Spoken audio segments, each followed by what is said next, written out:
Story 1. Spouse's entitled friend insists on staying with us and being chauffeured around everywhere. You boy. I had no idea people could be this unaware.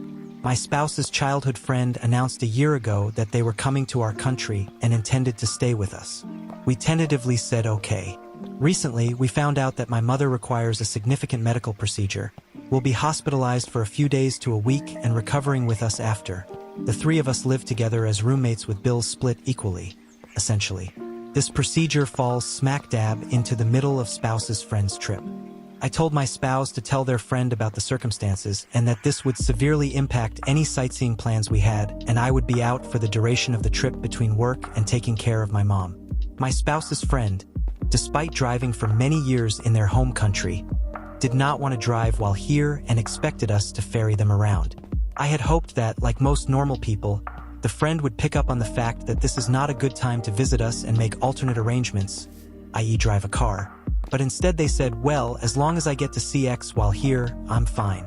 I should probably explain that my spouse is a very new driver and just got their license a month ago and has little experience driving freeways. They were/still are terrified of these. I do most of the driving as a result while they are getting comfortable. Said friend arrived on Monday and since then, expected to be picked up from the airport, a 2-hour drive each way, and spouse, the new driver, had to drive in horrific traffic to get them. I was busy with appointments for my mom and work, did not offer gas money to my spouse for driving all that way to get them. Expects to be driven to sightsee each day, again, never offers gas money or pays for anything. When in our house, has the TV up loud in the one room I enjoy hanging out in, outside of our bedroom. Doesn't pick up after themselves. Has not offered to pay for a single meal. Does not even pay for their own meals or drinks, save for one meal, so now we're paying to feed another adult. Should also mention that this friend has money, so it is not even a case of not having money. When taken to sightsee, never says thank you and even complained about one place my spouse took them to. Takes long showers without even asking if we need the bathroom before. Does not offer to help with anything in the house. Refuses to arrange for their own sightseeing and is entirely dependent on my spouse, who I'd like to have around to support me during this stressful time, but do not want to be around the friend, so therefore I don't get my spouse. Lectures my spouse on the politics and social norms of our country, despite the fact that my spouse has lived here for 4 years and knows more than said friend does. Friend is a total social drain to be around and only wants to talk about themselves and their thoughts/complaints.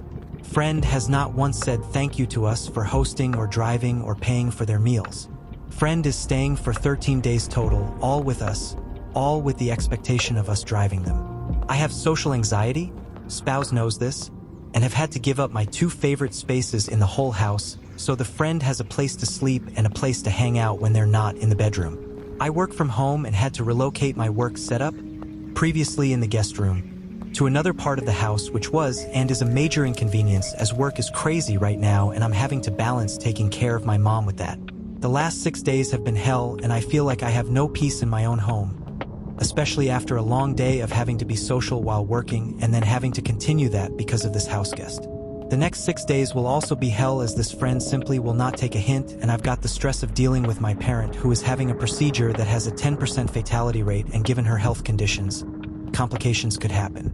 Of course, knowing this friend, they probably would not take a hint then either and would probably still expect my spouse to drive them places. As it is, my spouse asked if they and the friend should come up to the hospital to visit my mom, to which I said my spouse should, but not if the friend is going to be clinging to them like a sad puppy. I have talked to my spouse and they agree that the friend is a drain. They're not happy either, but they are trying to stick it out until the friend leaves and have already said the friend will not be allowed to stay here again. It is clear to me that the friend is massively taking advantage of my spouse and I hate to see it. I'm just flabbergasted that people like this even exist, as every other house guest we've ever had has been considerate, occupies themselves, arranges for their own transportation, and genuinely seems to care about our lives as we care about theirs. This friend is one of the most entitled people I've ever had the displeasure of meeting. Edit. Just want to clarify a few things. 1. I am not paying for anything for the friend.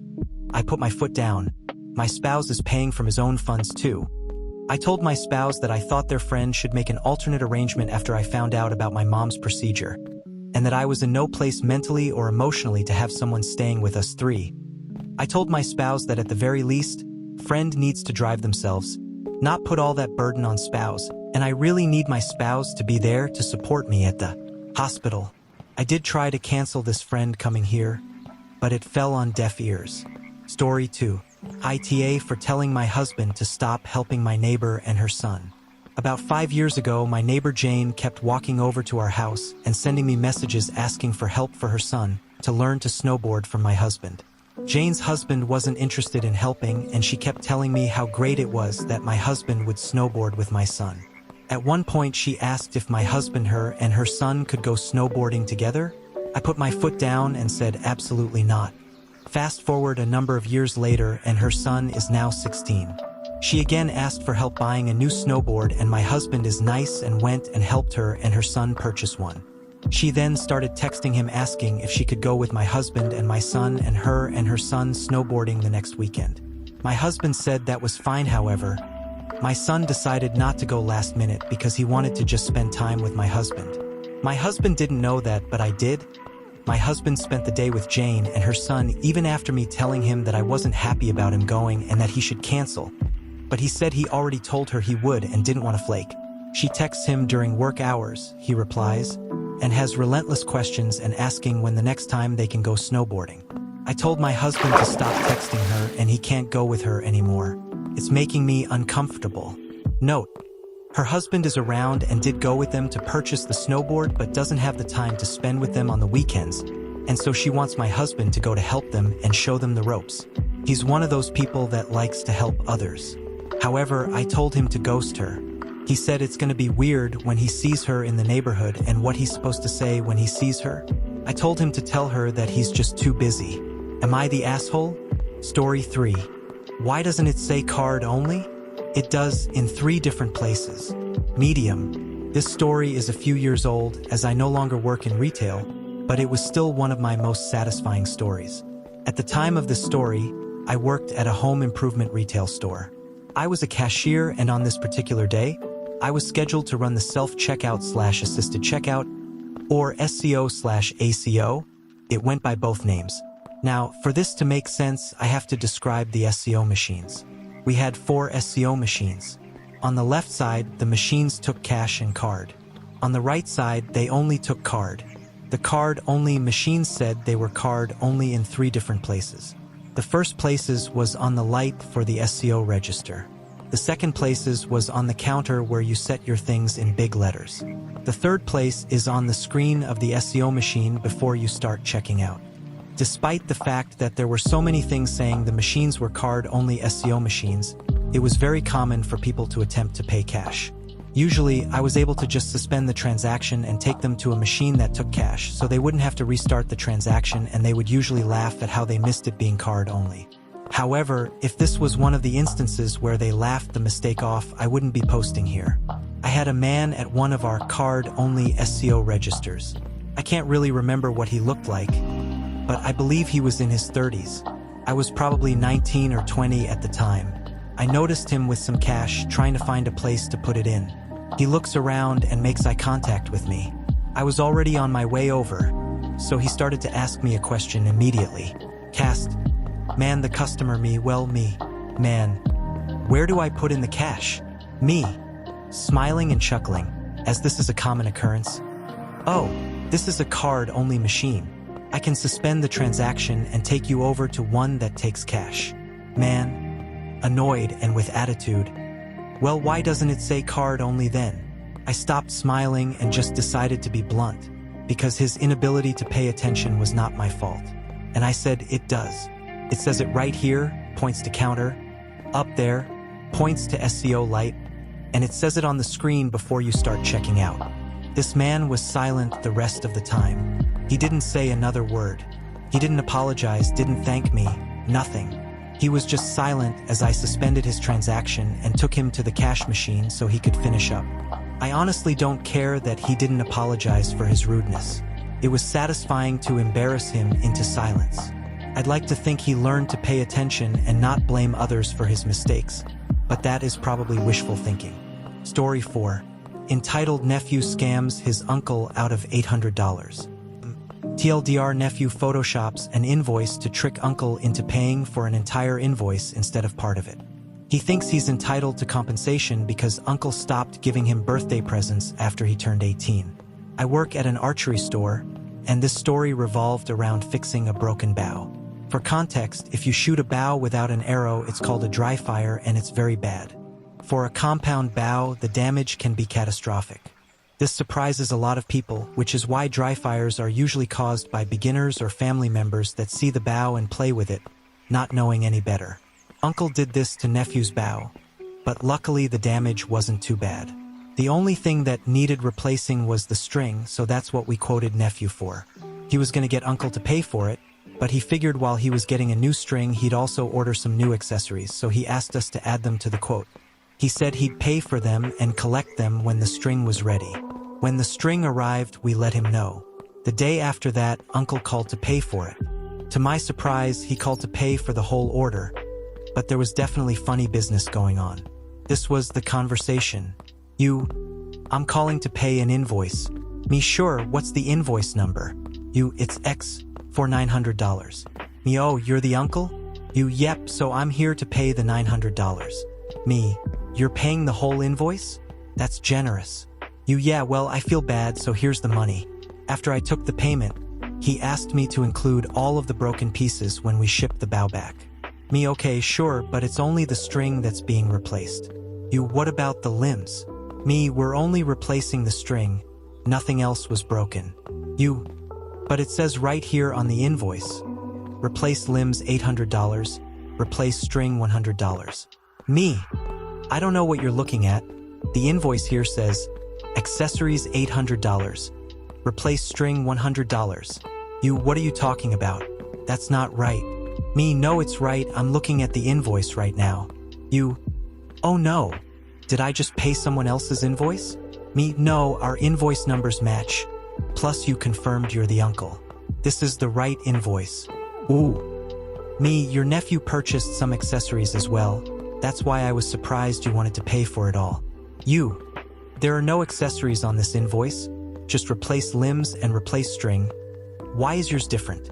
I was a little confused at this as well. But after some silence, I realized what must have happened. Me, I think your nephew photoshopped the invoice. It was like we both came to that realization together after a moment's silence. I was honestly disgusted, but the uncle more so. He hung up to berate his nephew. About an hour later, the nephew called and asked what I told his uncle. I replied, your uncle asked me to send the broken limbs back to him. I told him we aren't replacing the limbs, and he figured it out from there. His justification was horrendous. He said, yeah, well, he stopped giving me birthday presents after I turned 18, so I figured he owed me. I couldn't believe what I heard. This guy thought he was entitled to receive birthday presents to such an extent that he was willing to scam a family member out of $800 to make up for the presents he didn't get. After that, I called the uncle back and told him what his nephew said. He was not impressed. He then requested that I refund the payment, which I agreed to, after which I withheld fulfilling the invoice until it was paid for again. The next day, the nephew called. He asked me to remove the accessories from the invoice, which I did, and he paid for the string himself. I didn't hear from the uncle again, but considering the nephew ended up paying for the repair, I can only imagine he got his justice. Story 5. AITA for calling my brother a hypocrite for refusing to come to my wedding because it's child-free. I, F27, am due to get married to my partner M28 this summer. The situation is that my brother Josh, M32, is refusing to come to the wedding, and I think he is being unreasonable and childish. Our wedding is going to be child-free, with no kids under the age of 13-ish. The youngest guests will be around 12 to 13 years old at the time of the wedding. My partner and I don't hate children, and we had multiple reasons for having our wedding this way. Me personally, I think that weddings are mostly boring, unenjoyable experiences from the POV of small children, so it's hardly surprising that they will act up. Josh has 2 kids aged 5, twins, and he has made many comments that we are selfish for having a child-free wedding, and that if we aren't inviting his kids, he is not going. I can understand his perspective, but I think he's not making any effort to understand ours. When Josh got married 7 years ago, he and his wife also had a child-free wedding. Last weekend we attended a family party. It was someone's birthday, and some family members brought up the topic of my upcoming wedding. Josh scoffed the whole time and made a comment that he wouldn't know about it because he's excluded. His comments caused short, awkward silences, but no one responded to them. Later, when I was talking to Josh alone, I told him he's still invited to the wedding and he and his wife can go or not. Those are his options, and him making snide comments aren't going to change the plans. He said that I'm alienating his children and that they will be very sad about this when they're older, and that they would love to be flower girls. I called him a hypocrite and told him to grow the hell up, and that was the end of the conversation. Our parents are now getting involved, and my dad told me that he and my stepmom will not be at the wedding if Josh isn't. I'm not close with him for unrelated reasons, and our relationship is rocky at best, so I just told him that's up to him. My mom is asking me to just make an exception for Josh's kids. She said that I'm acting like a narcissist and that we all have to make compromises sometimes. AITA? TA? Multiple people have been asking, so I'll add it to the post. Josh and I are 2 out of 7 kids. At the time of Josh's wedding, 3 of our siblings had young children/babies, and so did some of our step-siblings. Story 6. I got my bully expelled from high school. My first interaction with the bully was in 9th grade. He failed 9th grade and had to repeat it. We were not only in the same class, but we were also put sitting together. The guy bullied me for being gay, overtly skinny, smart, basically anything you can think of. There was also some physical violence, as well as some sexual innuendos. He grabbed my butt a couple times and would rub his genitals to catch my attention. At the time, I strongly believed he was gay, and today I have the confirmation.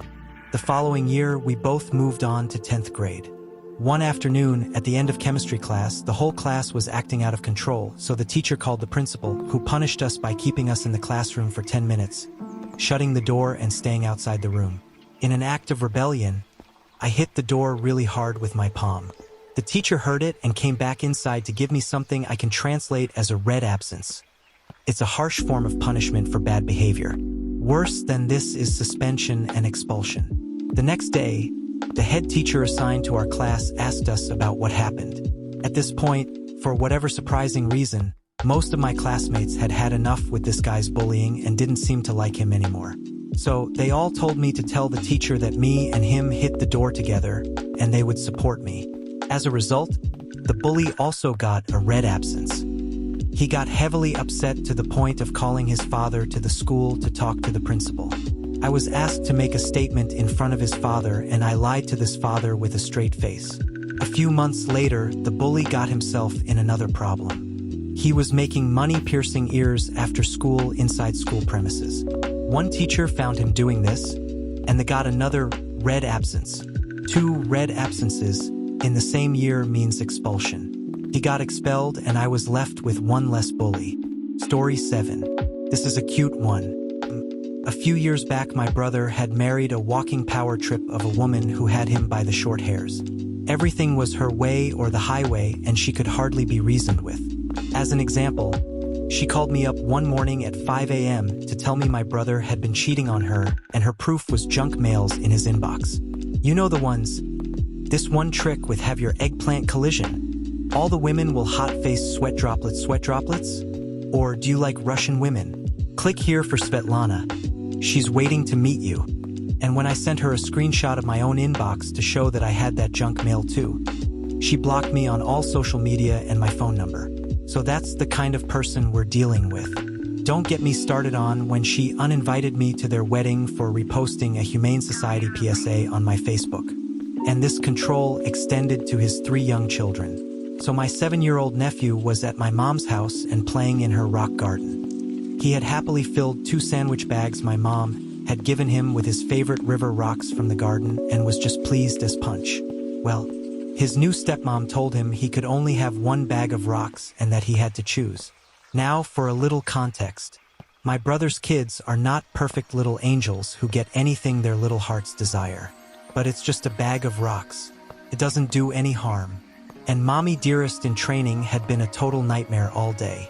So the bags of rocks. My nephew was 7 and this just breaks his heart. She holds firm and demands that he only take one bag of rocks. So my mom went to comfort my nephew and tells him she'll help him fit his favorites in one bag. She ushered him inside and produced a quart-sized bag, dumps both bags of rock into one bag. They both go back outside with one bag, and Mommy Dearest was incensed. My mom just smiled her sweet grandma smile and said, "There, one bag of rocks." Smiling face, while my nephew delightfully remarked that he can fit even more now, since there is room in his new baggie. She didn't say a dang word,